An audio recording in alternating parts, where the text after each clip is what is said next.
পৃথিবীতে একটা জিনিস মনে রাখবা, বিনা পয়সায় কিছু হয় না। তুমি কিছু দিলে তারপরে তুমি কিছু পাবা।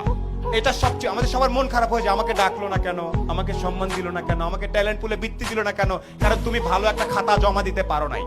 এই জন্যে আমি আবারও ব্যাক করি, আমি সোলায়মান সুখন। আমার কৈশোর পর্যন্ত 16-17 বছর পর্যন্ত ঈদে যদি আমি প্যান্ট নিতাম তাইলে আমার ভাই জামা নিতে পারবে, এইরকম পরিবার থেকে আমি উঠে আসছি। আমার বাবা ছিলেন আর্মির একজন সার্জেন্ট, যেটাকে আমরা হাবিলদার বলি। আমরা ছিলাম 5 ভাই বোন। সে অবস্থা থেকে আল্লাহর রহমতে এখন অনেক ভালো জায়গায় আছি। এই গল্পটা ছোট্ট করে একটু বলবো।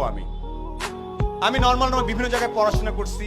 গাড়ির সিট বেল্ট কেমনে বাঁধতে হয় সেটা আমি আসলে 18 বছর পর্যন্ত জানতাম না। গাড়ির সিট বেল্ট এদিক থেকে টাইনাই না এদিকে বাঁধতে আমি জানতাম না। আমি জানতাম না ওই পারফিউমের নাম কি, এগুলো জানতাম না। এখন আমি একটা জিনিস জানতাম, একমাত্র জ্ঞান অর্জন করলে, একমাত্র পরীক্ষার রেজাল্ট গুলা ভালো করলে সামনে কোনো না কোনো ভাবে আমার জীবনে পরিবর্তন আসতে পারে। এখানে পরীক্ষার রেজাল্ট ভালো কার কার আমি আওয়াজ শুনতে চাই। 13 থেকে 19 আওয়াজ শুনতে চাই ভালো ছাত্রছাত্রীদের।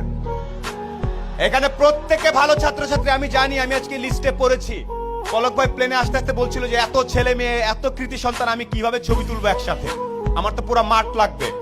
সিংড়ার মতো একটা জায়গায় এতগুলা মেধাবী ছেলে মেয়ে তৈরি হচ্ছে। একটা সাজেশন তোমাদের সবার প্রতি, যারা তরুণ, এখানে যখনই চিন্তা করবা, এনি টাইম, তোমার বয়স 14, তুমি একভাবে চিন্তা করবা যে আমি, আমার বয়স 14, নিউ ইয়র্কের একটা 14 বছর, আমেরিকার একটা 14 বছরের ছেলের সাথে যদি আমি 1 ঘন্টা কথা বলি, ও জিতবে নাকি আমি জিতবো। এই স্টাইলে যদি যেতে পারো তাইলে তুমি একটা কিছু হওয়ার চান্স থাকে। না, অনেক আগে বলতে পারবো না ভাই, কেন আমেরিকার ছেলেটা কি দেখে, ও যা দেখে তুমিও তাই দেখো। ইন্টারনেট আছে না, আমি তোমাদের শেখ কামাল ডিজিটাল ল্যাব দেখে আসছি।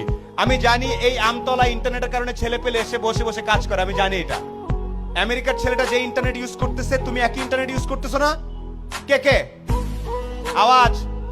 না ভাইয়া, আমি তো ইন্টারনেটে খালি গান দেখি আর একটু ফেসবুক করি, তাইলে হবে না। আবারও একটু বলি, কিছু কিছু বেসিক জিনিস। আজকে এই প্রোগ্রাম নাচা গানা শেষ হয়ে সবাই চলে যাওয়ার পরে বাসায় যাবা, শাওয়ার নিয়ে ঘুমানোর আগে একটু দাঁড়ায় বলবা, একটা লোক আসছিল কালো করে, ভাঙ্গাচোরা, দেখা তো খুব একটা ভালো মনে হলো না, বাট উনি একটা কথা বলছে, আমি যদি নিজেকে পৃথিবীর যে কোনো মহাদেশের 14-15 বছর একটা ছেলে বা মেয়ের সাথে সমান সমান দাঁড়ায় 1 ঘন্টা কথা বলার মতো ক্যাপাসিটি না থাকে, তাহলে আমি আর অনেক পিছায় আছি। এই সাহস কার কার আছে? আমেরিকার একটা ছেলের সাথে 1 ঘন্টা, আয় বাবা তোর সাথে আলাপ করি, আয় তোর একটু চলন বিলের স্টাইল শিখায়, আয়, এটা কে কে করতে পারবে? একটা কথা কি জানেন, যে নষ্ট তালা আর নষ্ট নারী যে কোনো চাবিতেই খুলবে। যেটা মনে করেন যে নষ্ট তালা যে কোনো চাবিতেই খুলবে, আর নষ্ট নারী যে কোনো পুরুষে আসক্ত হবে। এটা দুনিয়ার নিয়ম। এই